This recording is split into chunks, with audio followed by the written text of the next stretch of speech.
The third one is the haya of awe. You are awed at the greatness of Allah. Yung kapag naramdaman mo yung greatness ng Allah, mas nahihiya ka sa Kanya. Subhanallah, ang Allah, Ya Allah. Minsan nakakaramdam tayo ng near-death experiences, right? Yung kulang na kulang lang, mamamatay ka na, tapos sinave ka ng Allah, you are now at what? At awe of Allah's greatness. You to a haya of awe. Fourth, the haya of generosity. Subhanallah. Ito yung magpapakasal ng Prophet ﷺ kay Zainab. During the wedding's dinner, the people overstayed their welcome. They stayed for many hours after the wedding ceremony and after the wedding's dinner.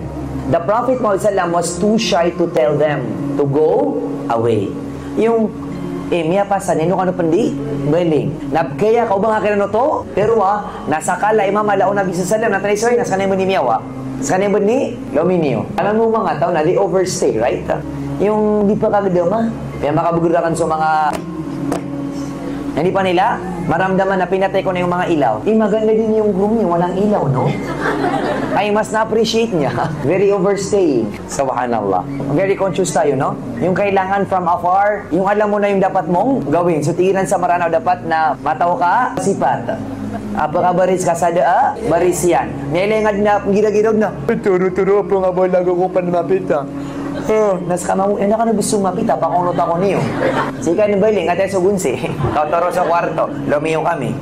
Omi, pa nga ba laga naman mapita o haibo matan. Nas kanya na yan, di pa kung nota ko niyo. Ay yung sabi nila sa English, you should read between the lines. Subhanallah. The fifth one, the haya of chastity. Sino nag-act niyan? Ali bin Abi Talib. Kasi si Ali, asawa niya si Fatima. So he asked something personal between a wife and a husband. So Ali couldn't ask directly the Prophet kasi ang maisip ng Nabi, yung tanong is about Fatima. So he was too shy. So he sent someone to ask the Prophet Muhammad sallallahu alaihi wasallam. You see that?